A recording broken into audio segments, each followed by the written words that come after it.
Welcome to the Empowered by Design podcast. I am your host, Dr. Liz. I am so excited for today's episode. I am joined by a colleague and friend, Dr. Christine Hartigan. Welcome, Christine. Thank you. We are talking all about Dr. Hartigan's work. She is an amazing psychologist, advocate. She organizes a book club for therapists where we get together monthly and just exchange info and inspiration and support with each other. And I am going to read her bio for you so that you know all about her. And then we are going to get into a really important conversation about hope and advocacy and agency. I love that word, agency, how we can be the best versions of ourselves in a safe way in this world, and we can all use some hope around this time. Dr. Christine Hartigan is a licensed psychologist and certified advanced alcohol and drug counselor with over a decade of experience in the mental health field. She co-founded H&L Psychological Services in Allentown, PA, creating a safe and affirming space for clients to explore their mental health needs. She specializes in complex trauma, codependency, long-term recovery from substance use, and LGBTQIA+ issues. A passionate advocate for gender-affirming care, Dr. Hartigan is a member of WPATH and provides trainings for clinicians while working to expand access to inclusive mental health services. She coordinates a monthly consultation group for mental health professionals in partnership with the Bradbury Sullivan LGBT Community Center and serves as vice chair of Bethlehem's Appropriate Mental Health Service Appeals Board, helping enforce the local ban on conversion therapy. Welcome, Christine. Thank you so much for being here. Yeah, thank you. I'm so excited to be on. I know we've been talking about doing this for, I think, a year now. Yes, I was thinking of that too. I was like, wow, we've been talking about this for quite some time, and the day has finally arrived that we are recording this very meaningful and important podcast episode about the amazing work that you do and also the advocacy work. So the work in the counseling chair and the psychological aspect of things.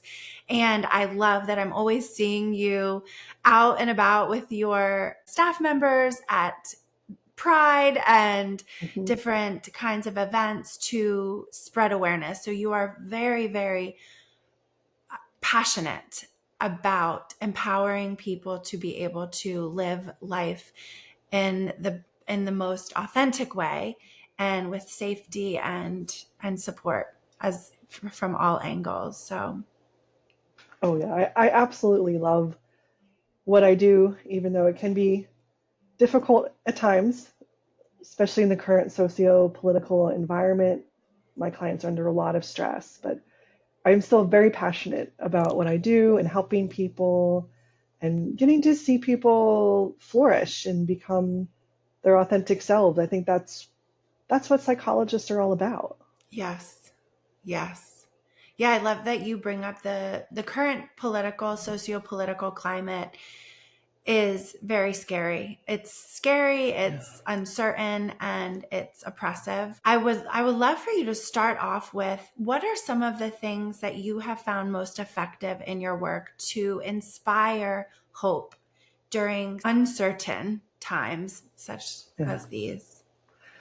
Well, especially with the LGBTQIA plus community, I think one thing that I help people reflect on is the history of resilience in our community. I had given a talk back in June at a clinician NEPA Pride Symposium, and a lot of what we were talking about was resilience. That was the theme of the whole symposium.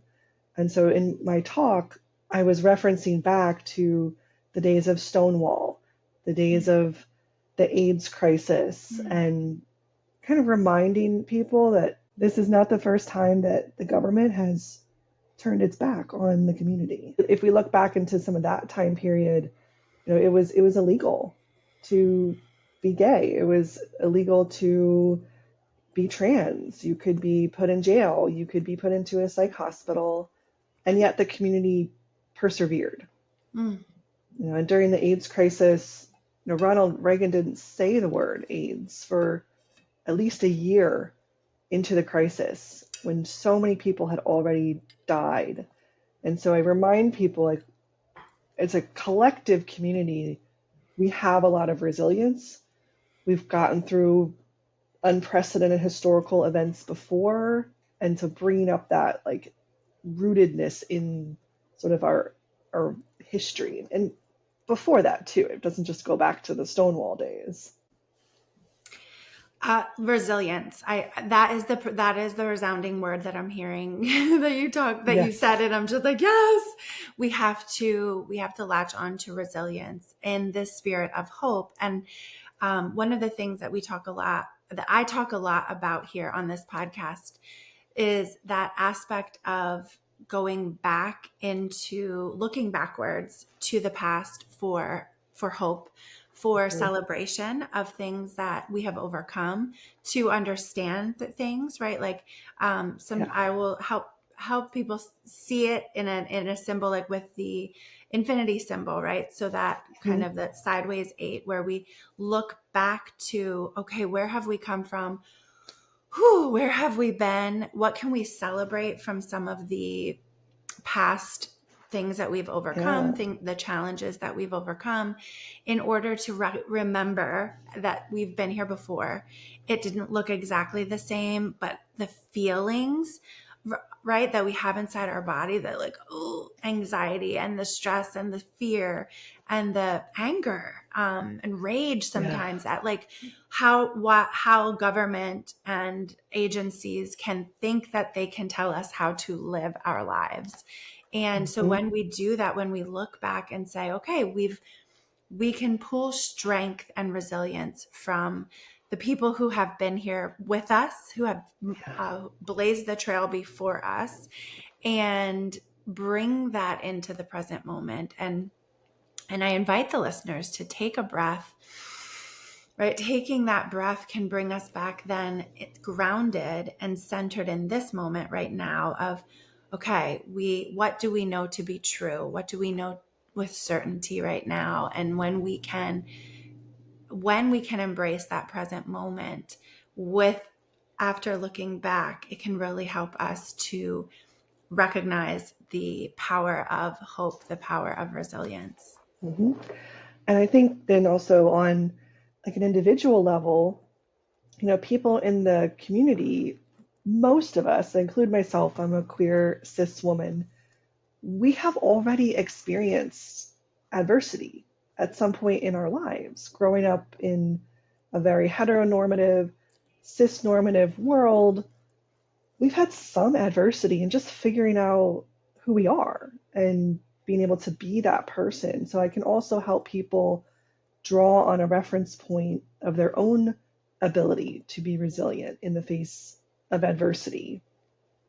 And I talk about it as a process rather than like an endpoint. Like I think sometimes people think of resilience as like something happened and then I bounced back and it's over. Okay. But it's not over, right? Like it's ongoing. Yeah. And so I think understanding resilience is not just an outcome, but a process. And that's also how APA defines resilience, as the process and the outcome of successfully adapting to difficult or challenging life experiences. So I emphasize that resilience is ongoing in this moment in time and in many other areas of life where it doesn't end the difficult part of the time. Yeah, it's something that we can think of as like this cloak that we're constantly carrying with us, right? Because we look back, but then the other piece of that is looking forward to the future and envisioning, this is going to happen again, or this is an aspect of life that there will always be uncertainty. There will always be aspects of things that we can't expect or anticipate. And that to cultivate resilience and to celebrate it is something that can really be helpful across the board with with different life circumstances, but especially identity, and especially what we're talking about now in this time of really just fear and oppression in our culture. I say I like the idea of the cloak. So it's sort of Mm, like, minority stress, and then we can wear the cloak to protect ourselves as much as possible with the resilience, even though it can ebb and flow how much minority stress someone's experiencing in any given moment. They always have that resilience with them. yes. Tell us a little bit more about when you say minority stress. I know that there's been a lot more research on the impact of minority stress, and what are some of the implications that you're noticing that can be helpful for our listeners. Yeah, I think that for people who have a lot of privilege, which I also have a lot of sources of privilege and I own that, sometimes it's hard to understand what minority stress feels like, because you haven't really experienced microaggressions. Like, you generally feel safe in any setting that you're in. You can like openly talk about your spouse without wondering if you should name their gender. You can introduce yourself and you are not afraid that your identifying documents don't match with the name and the gender marker. So, when we have privilege, it can be hard to understand, what's happening for those living with minority stress. And for the LGBT community, a lot of that is, am I safe? Right? Like, can I hold hands with my partner in public? Can I use my correct name? Can I use my correct pronouns? Can I go on a road trip by myself through the middle of the country? Am I going to be okay? And even though I am a queer woman, I am married to a man, so I have, straight privilege. So I often don't personally experience that, but I feel it with what my clients are going through. And I had a moment this year driving up to the Slate Belt Pride up in Upper Mount Bethel, Pennsylvania, and I had like all my pride stuff on. I had like my rainbow sunglasses. I had my pins, my "You're Safe with Me" and bisexual pride flag, and my shirt with the rainbow on it that said "Mental Health Matters." And it's a pretty far drive. It's like an hour from my house. So I was getting pretty close, and I was like, oh, I really have to go to the bathroom. Like, I need to stop. And I was looking around at where I was and all the Trump signs, and I was like, I don't feel safe. I'm Mm, alone. I'm by myself. mm, I'm not going to take all my pins off. I got them exactly where I wanted them before I left the house. And it's like, yeah, I'm just going to wait until I get to the park to use the bathroom because I don't feel safe, even though I have so many forms of privilege that are a protective factor.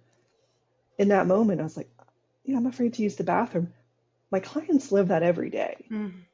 That was one day for me. And that is a daily experience of, can I pull over and use the bathroom? Is this safe? And so that's what we talk about when we talk about minority stress. And there's two different types. There is the distal stressors. So the distal stressors are the ones farther away. So the distal stressors are like the socio-political environment, reading about anti-LGBT legislation that's being proposed. And then the proximal stressors are the ones in your immediate life. So rejection from your family, not knowing if you can use a bathroom when you're on a road trip. Those, so it's two sources of that it's going to vary how much each person experiences that, but they're going to experience some of it. Yeah, thank you for explaining that, and for sharing that story. I appreciate that you acknowledge the aspect of privilege, and then the minority stress or privilege and oppression. So for the people Yeah. listening, I invite you, as we do always on this podcast, to really be present with yourself as you're listening to the things that we're talking about, concepts and stories and experiences, and the purpose, one of the biggest purposes, one of my biggest missions for this podcast is to empower, empowered by design, Hmm. empower people to be authentic, empower you to learn and grow, and Yeah. empower the world to be a better place. And so as we're Mm-hmm. listening and you're having a reaction, tune in to your reaction that can be in your body. Maybe you're listening to Christine's story or learning some information or confused or like, oh, I didn't know that.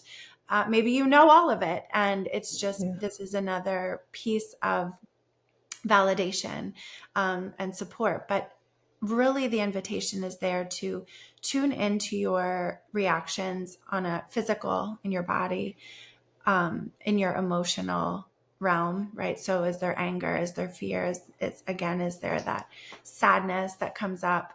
And then Mm-hmm. on that mental, intellectual level of what does that mean? Or this concept, this idea. And then notice this inside of you, the energy for action, right? So Yeah. that's another thing that we really love to talk about is what can we do? How do we, sometimes people that I talk with, where in all the pockets and circles that I'm in is like, what I will hear people say, what can I do as one person? Right. And we know that, yes, we're more powerful when we join together, when we collaborate and connect in community efforts like Pride and the different kinds of events and projects that are Mm-hmm. organized around advocacy. Can you speak, Christine, to some of the opportunities that our listeners have to do something with that energy that they want to make positive change?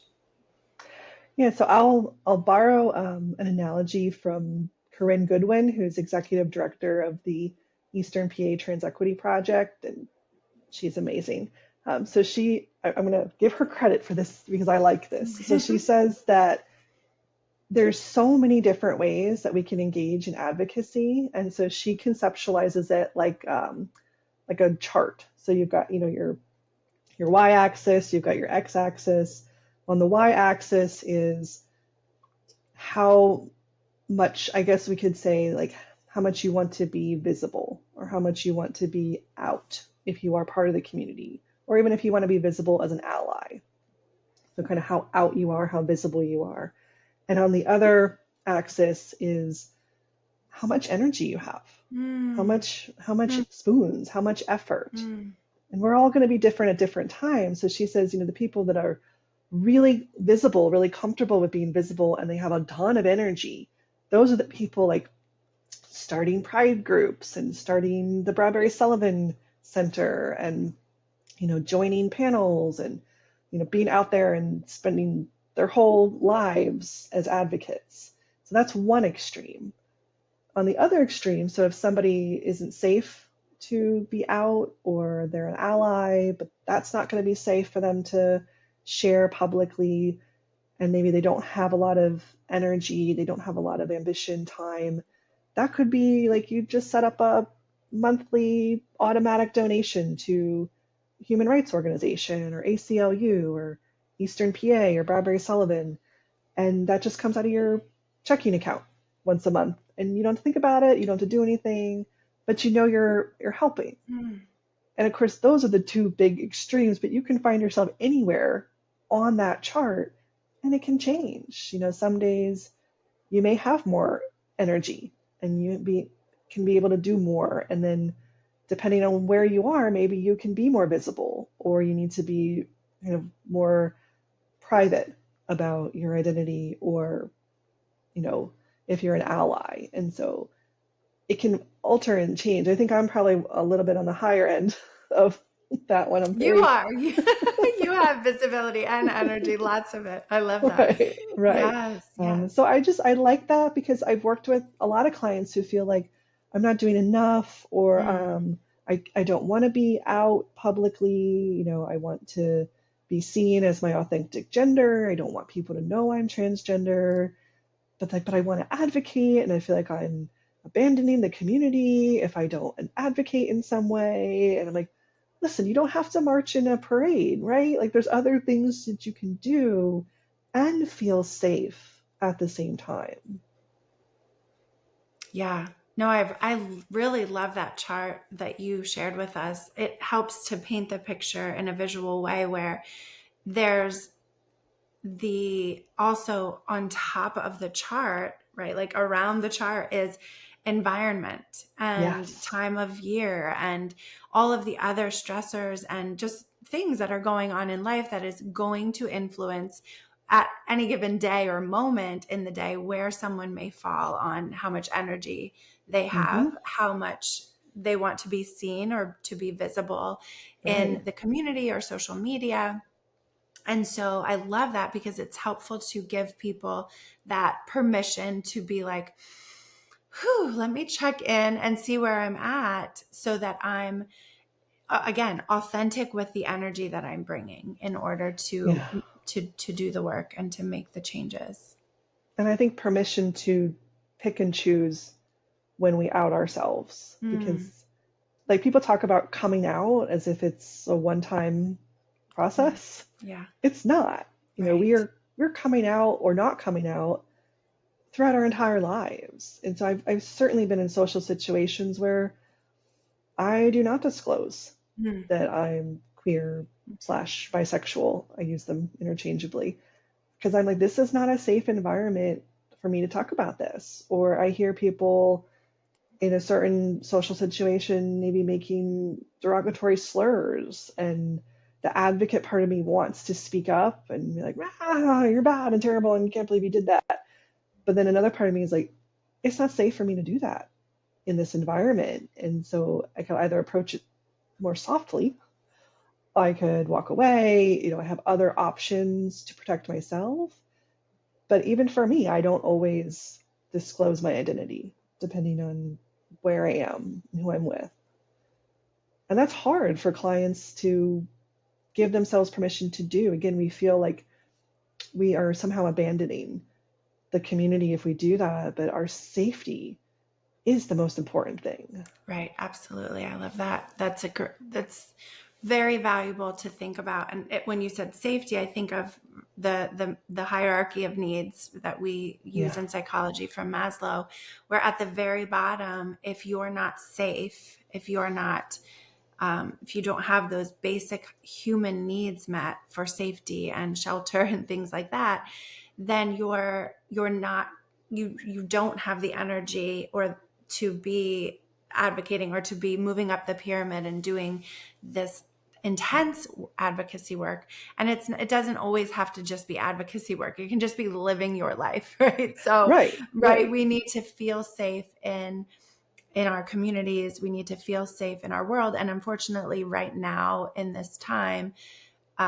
we don't have that overarching everybody's safe no matter where you go, right? You gave the Yeah. example of what you're seeing politically or signs or different things where you are.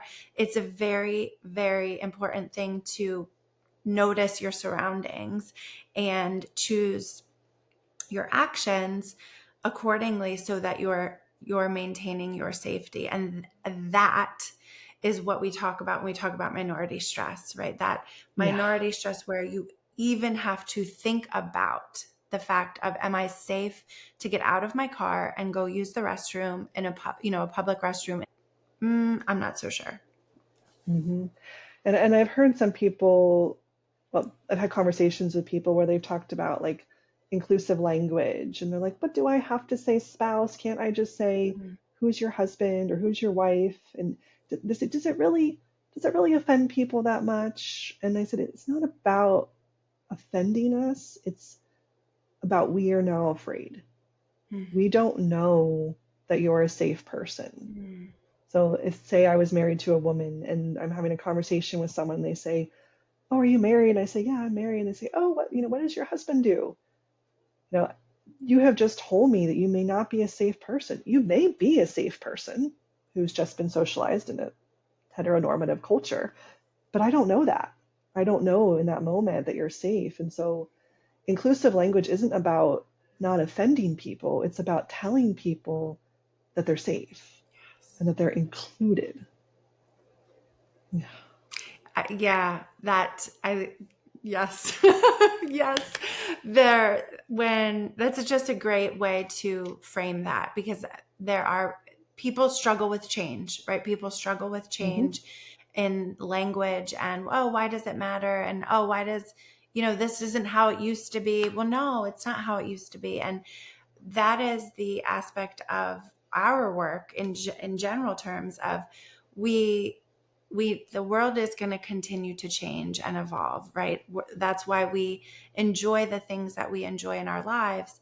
And when things change, we must change accordingly and get ahead of some of those changes to make the world safer and to make the world as beautiful as it can be. And when people feel scared and aren't sure about their own safety, then the world is not as lovely and empowering of a place. Yeah. So that it's a big theme with my clients recently is safety. Yeah, which helps, I think, with the resilience. It helps us access that if we are feeling unsafe and our central nervous system is constantly dysregulated, it is hard to access our resiliency. Absolutely. So tell us a little bit about what brought you into becoming a psychologist and the passion for advocacy. Give us a glimpse of that. Yeah. Well, I think the standard answer is, I wanted to help people. But when I first got into like my graduate work and even undergrad, like choosing my psychology major, like working with LGBTQ clients was like not on my radar at all. Like it was not something that was a passion of mine at that time. Like I did come out in college as bisexual is the term I used at that time. Now I use queer, kind of like it's a little more inclusive of all genders, although bi plus is another one that's out there. So you can use more than one. So it was actually not until after I finished my doctoral program and I started working in the field that I got a client who reached out who was transgender, and they wanted to work on anxiety, panic attacks. Like it really wasn't necessarily directly related to their gender identity, but they were wanting to find somebody who was safe and who was welcoming and who, could support them. And I had a phone consult. And I said, I've never worked with anyone who's transgender before, but I'm very open-minded, like I'm very welcoming. It's certainly not my area of expertise. I said, but absolutely, like I will work with you. And then I did some continuing education, got somebody to help, supervise and help me learn more. And then I got a call like maybe a month or two later from another transgender client who said, so I heard that you're the expert in the area. I said, no. I said, no, I'm not, but I'm working at it. And so, yeah, it kind of fell into my lap, but I've reflected on maybe what it was that allowed me to kind of have that open mind or, be so accepting. And I talk to my clients a lot about like my own experiences with gender nonconforming behavior in childhood. So I kind of have like an opposite experience of a lot of my trans clients. I was born in the late 1900s, and the late 1900s. That's funny. And so my mom is a very staunch feminist, and so she had gone into the corporate workforce right out of college and experienced a ton of sexism, misogyny, glass ceiling, all of that. And so when I was born, she wanted to give me a gender neutral name. So she named me Christine, that is my legal name, but wanted to call me Chris because she was envisioning someday filling out applications or doing my resume, I could put Chris and then wouldn't be discriminated against immediately until they at least called me for an interview and then found out I was a woman. So she was really thinking far ahead. She was. Yeah. A visionary. I joke with her that she didn't envision that someday I'd own my own business with another woman. I don't even think women could own their own businesses at that time, right? Correct. So, and then she is also more of like a tomboy. So I kind of grew up more of a tomboy, short hair, playing with the boys in the neighborhood. And then as about age 8, when I say that I came out as cisgender, And I Mm. said, I want to be called Christine. My name is Christine. It's not Chris. I want to grow my hair long. Now, I still did some of the tomboy stuff, but I was really adamant about changing my gender presentation and changing my name. And, you know, of course, my parents were okay with that too. They weren't like, no, you have to be gender neutral. But yeah, so I think I can relate, even though I'm cis, to like what it's like to know at a very young age how you want to express Mm. your gender. And Yeah. I'm certainly not hyper feminine by any means, but I see myself as a woman. I see myself as feminine, and that was important to me even at the age of 8. Yeah. Yeah. Yeah, thank you for sharing that. The role of expert was put on you by Yes. your clients. That's it's kind of the most beautiful and lovely compliment you can receive as a helper is you helped me so much and then I told my friends about it. I'm telling Right. people that she's an expert, she's amazing, and I know just sitting with you here today, the calm and loving presence that you bring, the energy that you bring wherever that you go, it like permeates the space to make people feel really safe, whether it's your clients.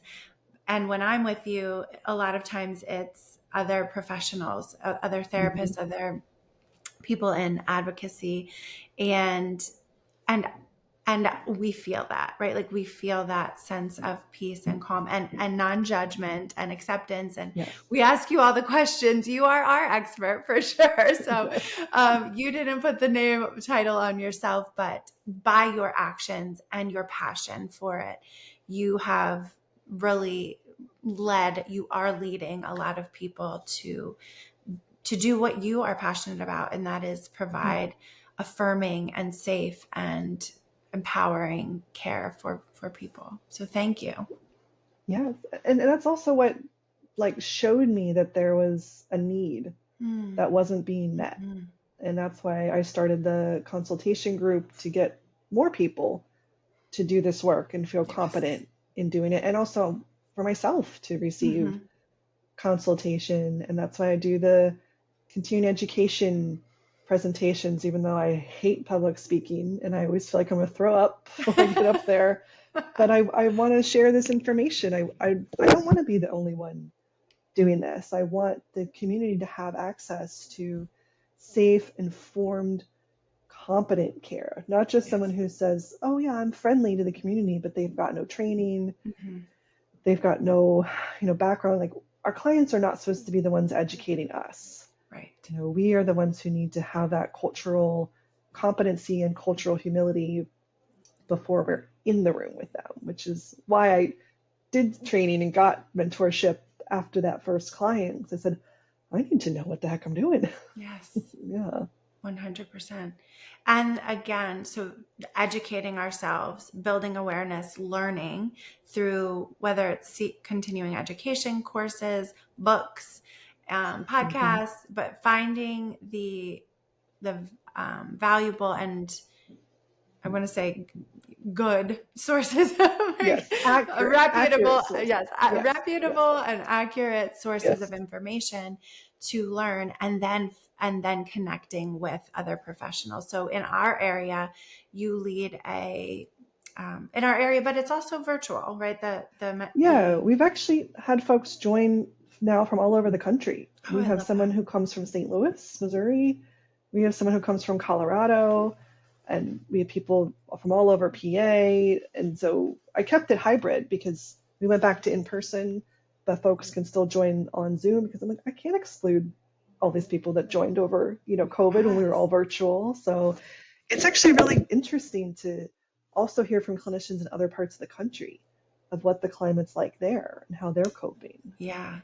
So if you are a clinician, so in order to be in this consultation group that we're talking about, this is the Bradbury Sullivan Yes. group, correct? Okay.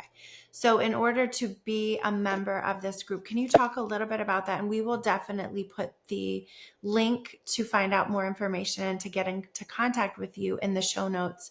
But we'll talk about it here as well, because this is an absolutely amazing resource for for professionals, providers, therapists, clinicians, as you said, across the country. So it started here in the Lehigh Valley in Mm-hmm. Allentown at the center, and it has grown, and the reach has grown far and wide. So talk a little bit about that and how people can learn if they can join that with you.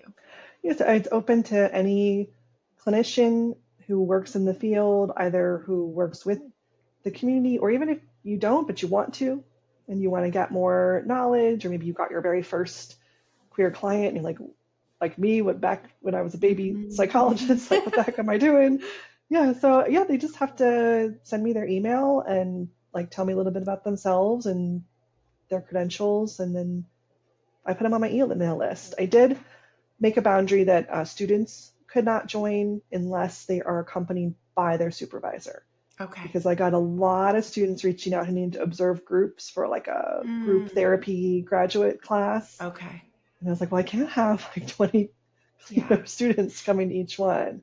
Because but I've had some practicum students and like doctoral internship students who have come with their supervisor. I love that. Yeah. So, and what happens in the meetings? So a lot of it's conceptualizing cases. So it's very laid back. You know how I run the book club. Yes, I do. It's very laid back.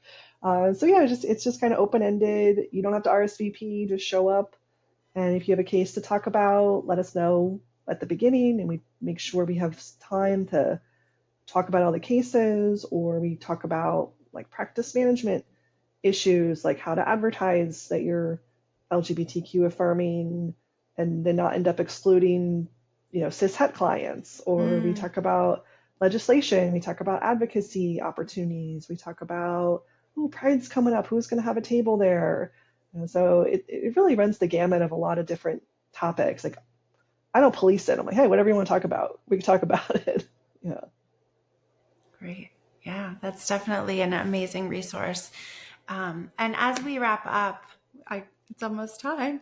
I just want to give you a chance to talk about any calls to action that you feel like would be really